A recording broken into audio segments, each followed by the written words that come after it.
Hello everybody and welcome to video blog episode number 6, Fallen Flags with KMT and AMT trains.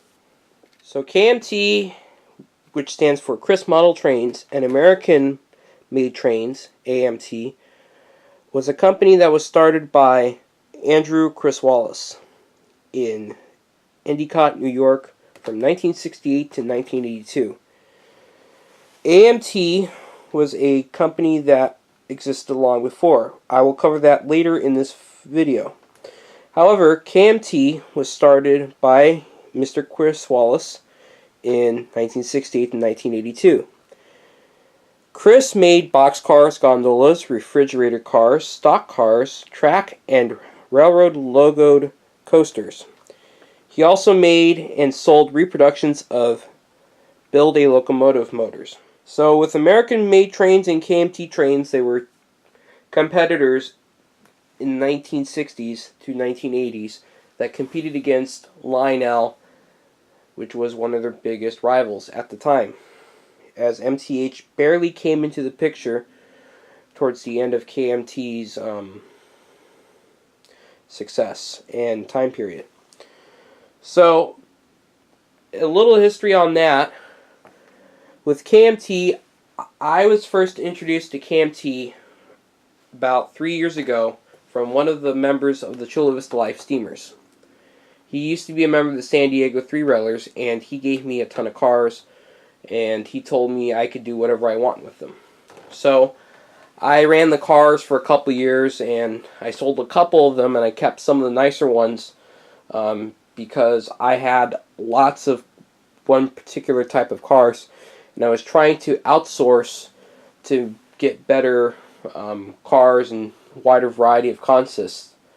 So I sold a lot of my box cars, and I kept most of my reefer cars. So here I got a photo from the TCA Western website. It shows some of the box cars that KMT made. This REA boxcar right there, it is currently at the National City Depot. That's the only KMT car, and you can kind of notice the weird couplers on those things. From my experience, when you opened or closed the coupler on that thing, there was a little black tab that you had to push down to make sure the coupler would close all the way. So there was a couple of these box cars that I had from just having them around. They also did S-gauge freight cars, and these KMT reefer cars, I didn't have anything like this, and I will explain a little bit more about it in a minute. We got some O-gauge gondolas, stock cars, and the stock cars are pretty nice. Now, being a member of several clubs, I've seen most of the cars made by KMT. AMT did passenger cars, and AMT made some pretty nice passenger cars. However, I do not have any in my collection.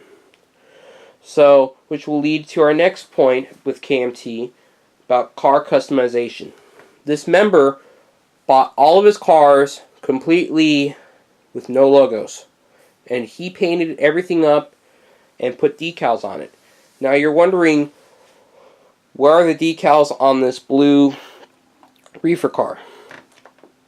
Well, this was one of the last reefer cars he worked on, and he stopped working on it because life got in the way.